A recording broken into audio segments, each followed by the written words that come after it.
women's mental health. Did you know that women are nearly twice likely as men to experience mental health disorders such as anxiety and depression? This startling statistic highlights the crucial need for preventive support and addressing mental health issues among women. One shocking statistic. You turn the music down. These important.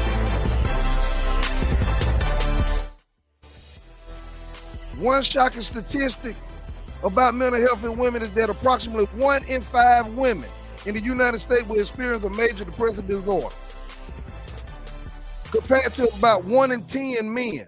This disparity underscores the urgent need for gender-specific mental health and care and support systems. So I'm bringing to the stage LaFay Walker, RN. She is the Clinical Director of Education at Diversity Care, Health and Wellness in Greensboro, Alabama. She has been dedicated to empowering women by providing essential mental health resources and support. This initiative aims that we doing here to address unique challenges in women that they face often and give them a safe space for those struggling with anxiety and depression. So none other than RN LaFay Walker. Hey, everybody. Hey, how you doing, Miss Walker? RN Walker. How y'all do that? Y'all just say registered nurse Walker, or is it just Miss Walker? We just say Nurse Walker. Okay, Nurse Walker. So we so glad to have you. We're going to change the temperature in the room a little bit. On the South Got Something to Say podcast, we like to keep it crunk. But this is a very important topic, so we're going to turn the temperature down a little bit, and we're going to get right into our content for the day.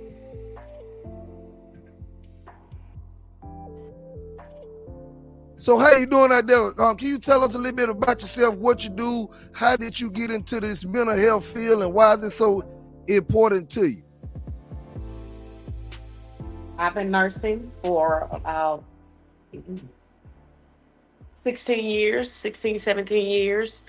I got into mental health because I saw a lot of it in my family that went undiagnosed. And it caused some physical as well as mental stigmas with my family. And having seen that my aunt suffered from mental illness all her life and went undiagnosed, kind of drove my passion for mental health and the lack of education that is out there, that women don't understand what is going on with their mental health. Okay, so as I open the show, this statistic is just staggering to me. Approximately 1 in 5 women in the United States will experience a major depressive disorder. So is this something that you come across often? Is this statistic valid? Can you explain more about this statistic? Yeah, that statistic is valid. Reason for that, a lot of it is cultural. I'm gonna put it to you like that. A lot of it is cultural. Um, our people, African Americans, are less likely to seek mental health. African American women are less likely to seek mental health help because of the stigma of the culture and a stigma is just a set of negative and unfair beliefs that a society or group of people have about something, a mark of shame or discredit. And one thing about African American women, we have been taught that we have to be strong. You always have to be strong. You have to be everything for everybody. You have to keep going. Um, it's the same concept as a child coming to tell you, "Oh, my back hurt," and the old adults used to tell them, "You ain't got no back." Yes, they do. So it's the same thing that have been passed down through the generation, and a lot of it is because of cultural belief, and a lot of it was out of necessity. During the time of slavery, women had to be strong. They had to be strong because a lot of the families was being torn apart and pulled apart. So they was left with having to try to be that pillar or that foundation that everything was built upon. And that's some of the reason why that statistic is so high, whereas Caucasian women are more likely to seek out mental health from a professional, but Latinos are another culture that is less likely to seek out that help as well. So some of it is cultural, and some of it is just society stigma for women. Okay, and so can you discuss some of the challenges that women face? And those in the chat, make sure you like the video, subscribe to the channel. We try to give you as much mental health content as we can over here on the South Got Something to Say podcast. We are really addressing the stigmas that she speak of. We're addressing and getting fostering a community of understanding that resilience in mental health is not always the right approach. Sometimes you got to talk to someone sometimes. So we're going to discuss issues in this live video about how we can get closer, especially with our women, to fostering a community that understands mental health. So Nurse Walker, my next question is, can you discuss some of the challenges that women face in the terms of mental health? You already spoke on the stigmas, the access to resources, and we'll just break these down. But this is kind of where we going with this. So the first thing I want you to just discuss some of the challenges on a day-to-day basis that women face in terms of mental health. The women face a lot of challenges. Some of the challenges are one of them would be pregnancy. It's a lot of things Pregnancy. that come with pregnancy, a lot of hormonal changes, a lot of and people don't understand, especially when that woman she probably has more children already that she has to take care of. She got to cook, she got to clean, she got to make sure they have their homework done. And at the same time, a lot of women are full-time workers as well. But even though they are full-time workers, they come home, they're tired, they just need a mental break. They never get that break because this demand is still there for the woman to fulfill her role as the woman of the house, as well as work full-time. She still have to come home and do everything. That's one of the challenges. And then you got to think about it. The woman, she could be pregnant. She got smaller kids that she have to tend to. But this morning she got up. She was very tired. She just needed some time to herself. She needed a moment, but she couldn't get that moment because she got these babies here to take care of as well. And a lot of it is seen by society that this is a woman's job to take care of the house, the kids, to cook, to clean, to wash clothes, to do. They see that as a woman's job, and that was something that society have taught. And So if and I go didn't ahead. mean to cut you off, but so if I'm understanding you correctly, that it just a lot. Being a mother is nurturing. It's just Hmm. naturally part of the job of being a nurturer. But even when the nurturer is tired, it ain't no time off. They don't get a It ain't break. no rest. No, they don't get a break. They have to keep going, and that's something that been instilled in them down the line, especially for African American women that have been instilled in them by their mama and their mama mama and their mama mama and their mama mama. The kids have to be taken care of regardless of what you got going on, regardless of you needing a mental break. And this is a lot of times where you see women where they actually get a mental break, but they have a nervous breakdown, or they be overly exhausted. You can see changes in their health because all of this stress and stuff like that, it don't just affect your mental health, it affect your physical health as well. So you'll see changes in their health. You may see a woman that was 5'3", 125 pounds, and you see her a couple of years later, she 200 and some pounds, because some women take food as a comfort. Some of them you may see, oh, my mama never used to drink, but now she's an alcoholic. Some women use alcohol as a comfort. Oh, my mama would never touch drugs, but now she's doing drugs. They looking for an escape. So But a the, lot when of you them, so a lot of time when we talk about major depressive disorders, and with women having to endure and take on so much, as just a natural nurturer, what could be done? Um, is it something that men need to step up, society need to step up? What can be done to reduce these statistics that we mentioned at the beginning of the show? number one, if that female have a significant other, he can step up and do more. He can step up and help.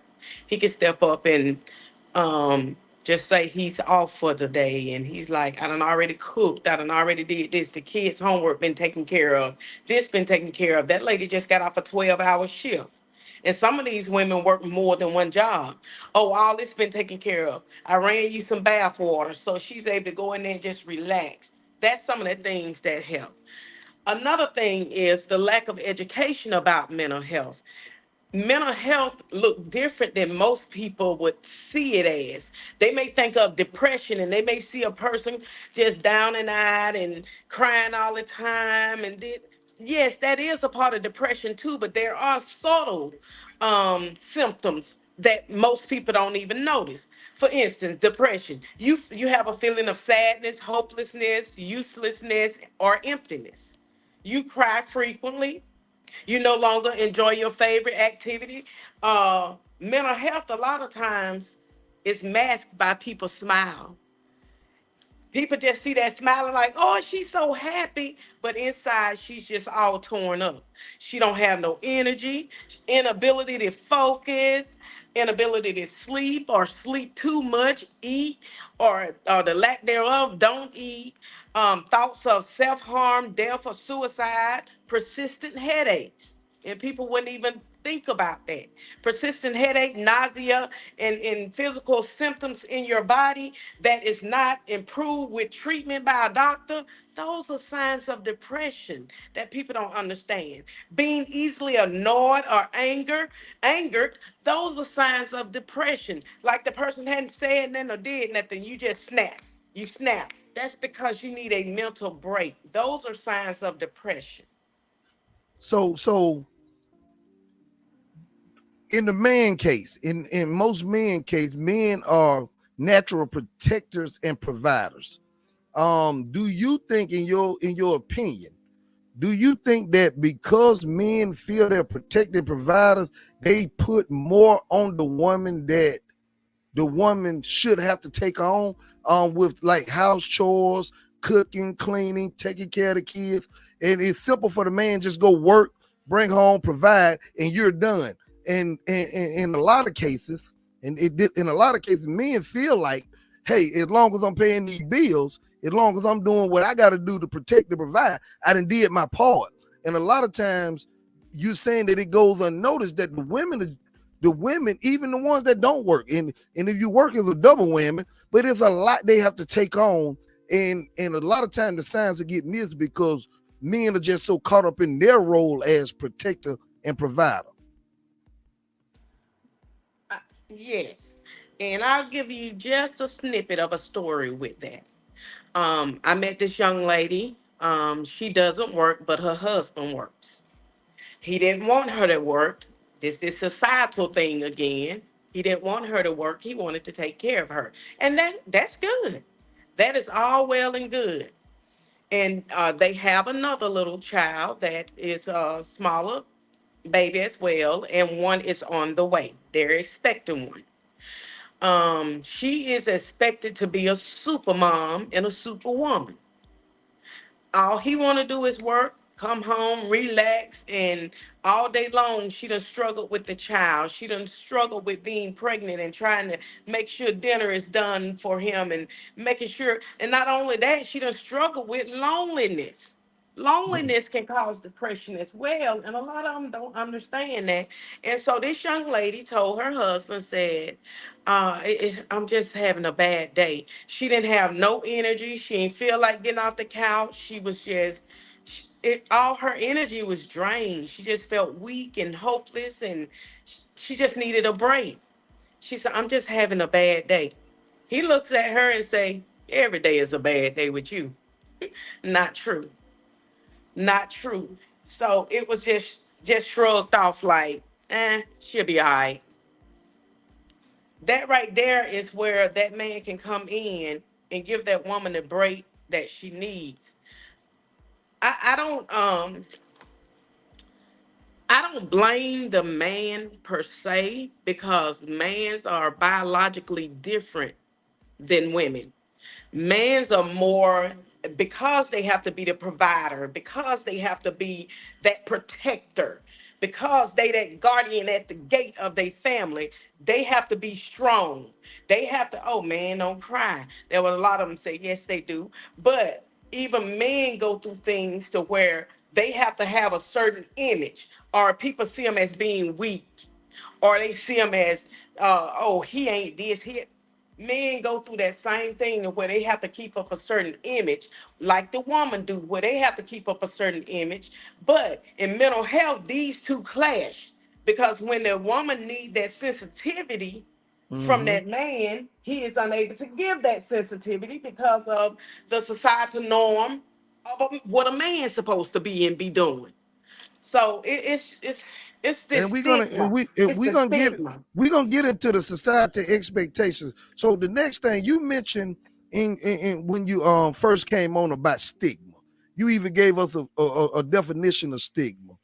How does stigma, which if I'm understanding correctly, stigma is how we perceive, Hmm. how we label.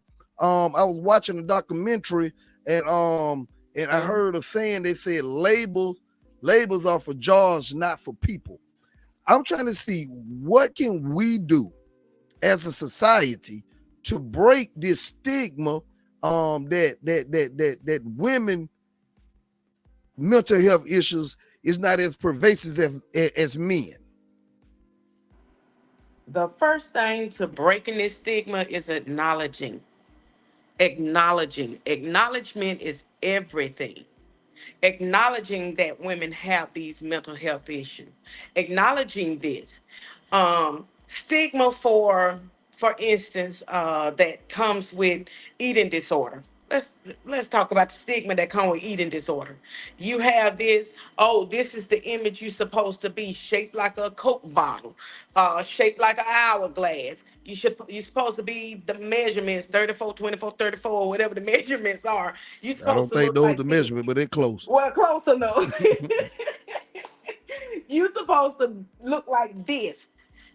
And so you find a lot of young teenagers that goes through eating disorder. Either they end up with anorexia or they end up with bulimia. Anorexia is just that they stop eating. They stop eating. And bulimia is when they eat, they'll eat, but then they'll put their hands down their throat to throw it all back up. Then you have the binge eaters. They go through this phase to where they wait up, down, up, down, up, down, and they just get depressed and just stop and just start eating everything. Start eating Mm-hmm. everything. That's their comfort. So those are stigmas that come on like what a woman's supposed to do. You're supposed to be a housekeeper. You're supposed to be a mother. You're supposed to be a caretaker. You're supposed to hold it down when dad not there. You're supposed to clean. You're supposed to cook. You're supposed to iron for the kids. You're supposed to make sure their homework done. Those are stigmas. So, so if I say that the society expectations of women is to be nurturers and caregivers, Mhm. and it does that lead to a misunderstanding of that I'm struggling too. I'm dealing with my own issues. A lot of times we can just overlook that. It do. It do. I agree. It does So, because so does these stigma cause women not to seek help? yes, it do. Those and cultural teachings. Um, for one thing, we need to stop. We need to stop using the word crazy. That's a lot of the problem. She just crazy. So we become desensitized to mental health because we just chalk it up as they just crazy. Not everything they got going on. What mental health is troubling them, and that is help out there so they can live a more happier and productive life. But we use that word crazy so loosely. Sit your crazy self down. You crazy just like your daddy. Or you crazy just like your mom. And mama probably was going through depression or some kind of mental illness since you saying that child is crazy like mama. That was never addressed. But you see the signs in that child as well. Because some mental illness is heredity. It's hereditary. I'm sorry. It's hereditary. So you seen the same signs and little Pookie, you see the same sign in the little baby that you saw in the mama, but you didn't realize it's a lack of education. People really need to be educated on mental illness, the resources, the help, and the stigmas behind it. So we done talked about the challenges, and we got into detail, and you did a great job of breaking down the challenges. We done talked about the stigmas. Now let's talk about resources. What is the significant barrier of gaining access to resources for women?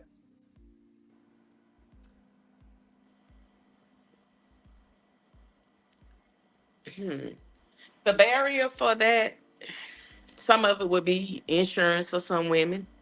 Some of it would be because they don't want nobody to look at them different and think that they crazy.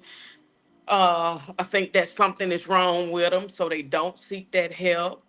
Um, a lot of it is just what society them put told you what you should be.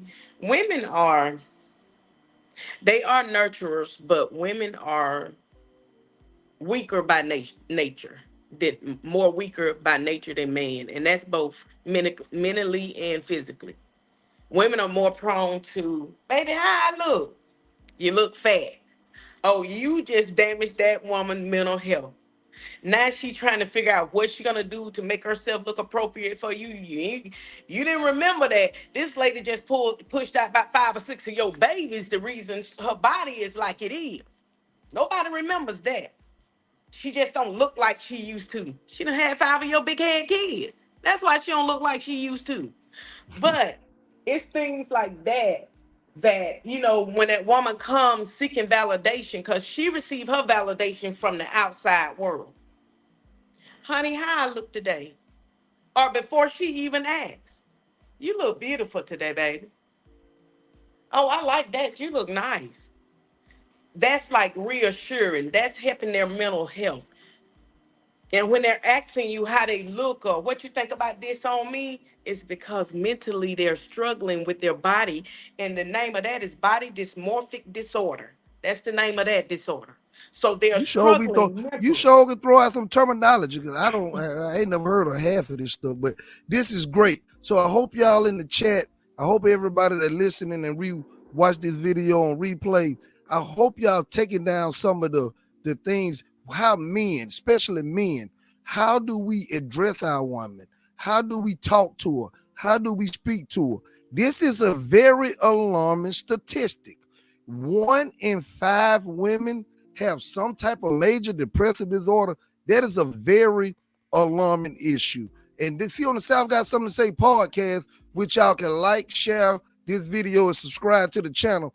We are looking with no judgment to try to figure out things that we can do, because we know that mental illness, we know that mental health is a crisis inside the United States. And when she talking about some of the barriers to resources, she mentioned insurance. Once again, it goes back to stigma. Um, um, she even mentioned that you people call you crazy. We got to understand. And then one thing she didn't mention, I'm gonna ask her about it, because being in Alabama, it's a lot of rural towns that don't have psychiatric clinics or behavioral health doctors, or if geographically limitation, geographical limitation, does it play a role, especially in these rural areas? Well, Mr. Hall, at one point in time it did. But, however, now it does not. I'm gonna just name a few places that is around our area that is available. This not including the psychiatrist's office and the psychiatrists that are available. But in Demopolis, Alabama, you got West Alabama Mental Health Center. In Opelika, you got East Alabama Mental Health Center. In Livingston, you got West Alabama Mental Health Center. In Tuscaloosa, you got Hope Point Behavior Health. Birmingham got Oasis Counseling for Women. Pelham got Central Alabama Wellness. Selma got Cahaba Center for Mental Health. Montgomery got Cara Star Crisis Center. Montgomery got Grace Point Behavior. And this was I just picked one for each little area surrounding us, but it is more than one facility that is out there for mental health that could help. And some of these facilities, they offers how you would say low income help. People with low income, they offer that help. It's just it used to be a thing with the rule, but now that they're putting these mental health facilities all over the place, it's more or less just not so much as the rule, but it's a mindset. Whew. You passing out a whole lot of information. Yeah, I hope y'all got a pencil pad. I'm right. I'm taking notes. I'm taking notes. This is a lot of information, but it's valuable information. And this is information. The South got something to say podcast. We thank you, Nurse Walker, for coming on. I knew one conversation with you that this was gonna be a excellent time for you because your passion for mental health is so great. And the thing about it, your passion for mental health don't just limit to women. If you please don't get us talking about these kids, but we're gonna keep the podcast show going. All right, so the last one we're gonna talk about is society expectations, and that place this pressure on women to balance multiple roles and be a caregiver and be a nurturer and be a professional. We got a lot of issues. Be a homemaker.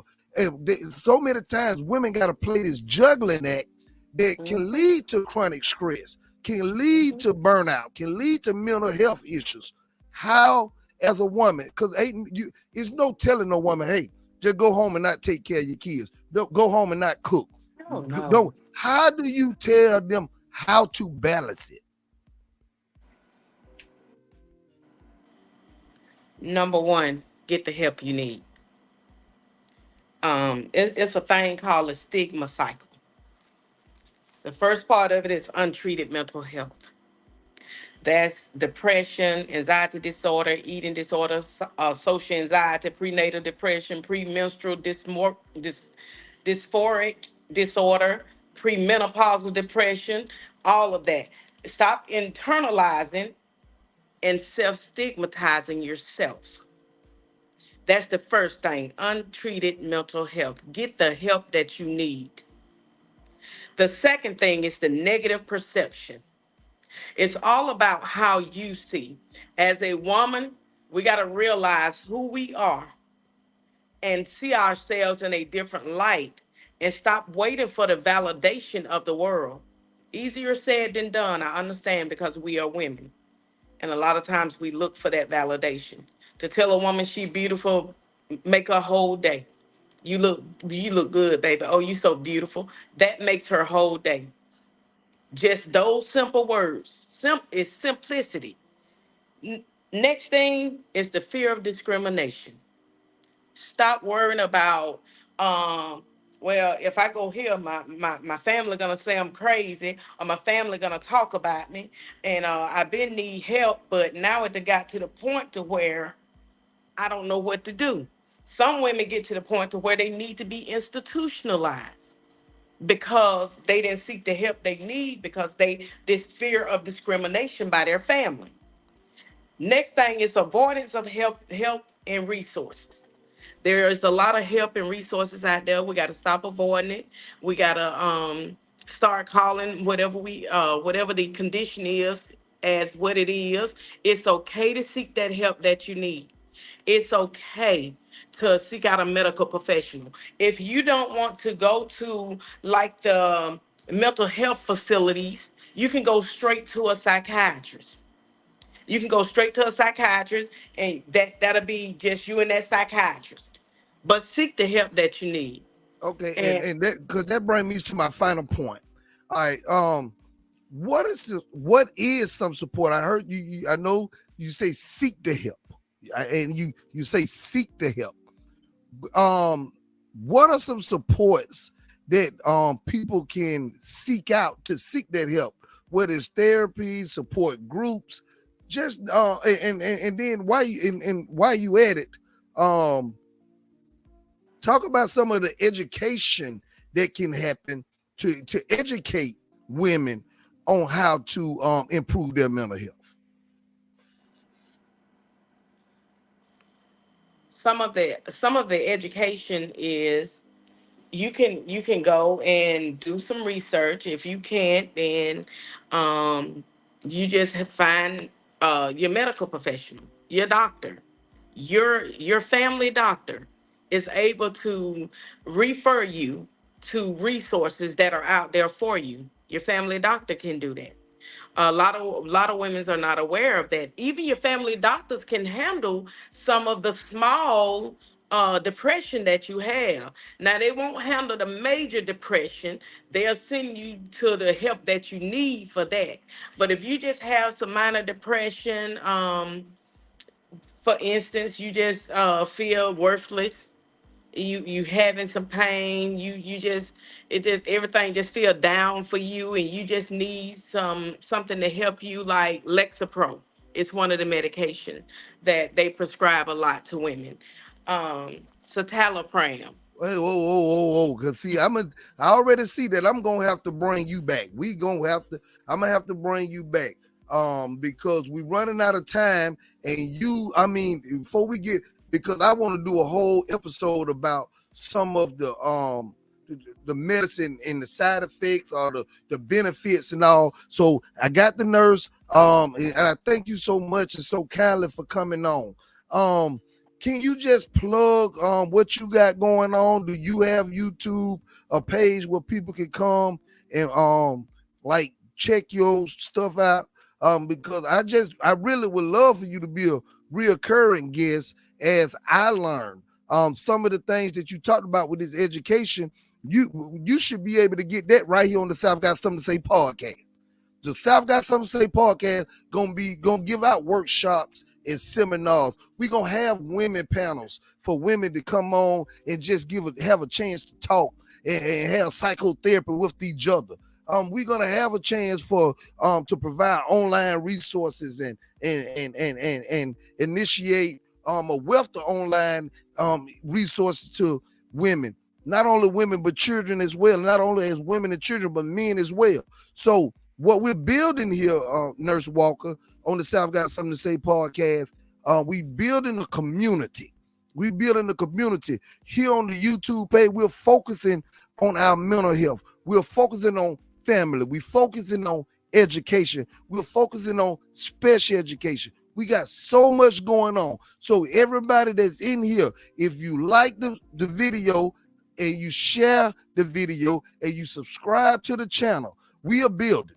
We are growing. We are growing tremendously, and we're doing it fast. And I don't want y'all to miss it. And then now I'm getting special guests such as Nurse Walker, who got a wealth of knowledge. So at this time, I'm gonna just give Nurse Walker time to plug anything she got going on. Give her her final comments. We really so appreciate you coming on.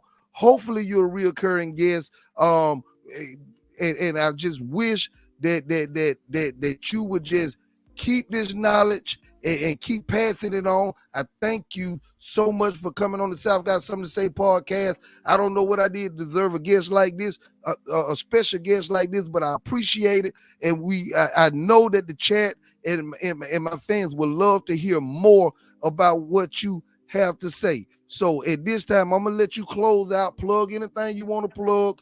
If you don't have a YouTube page, if you're not discussing mental health on YouTube, you need to start. It's just a great wealth of knowledge you have, and the South Got Something to Say podcast. Appreciate it.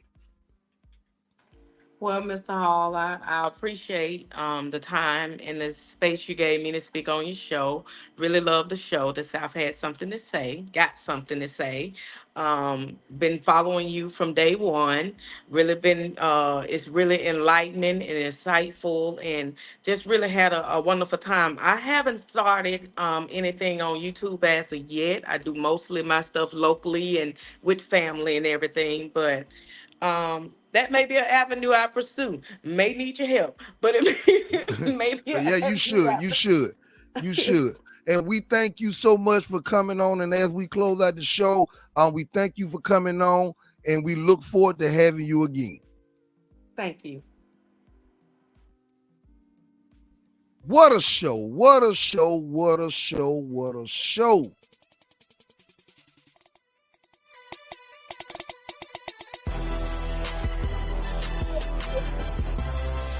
And I am burned out with knowledge. Oh, that was a lot. Oh, that was a lot. And it was so good. Great information. I hope y'all got this information. Hey, I'm asking y'all now, if you want more content like that, that's how we doing it over here on YouTube. We are giving out factual information, researchable information. As I say to my itty bitties at the school, this is Googleable. Come over here to the South Got Something to Say podcast. Like the video. You don't understand that free like button, what it can do. Subscribe to the channel. Like the video, subscribe to the channel, and share the content. The South Got Something to Say podcast. Appreciate each and every last one of y'all. And we had a great show. We had a truth about women's mental health. And we learned a lot, and we got a lot to learn. So we'll see y'all next Tuesday. Next Tuesday, we'll be live again. Every Tuesday, exclusively on YouTube.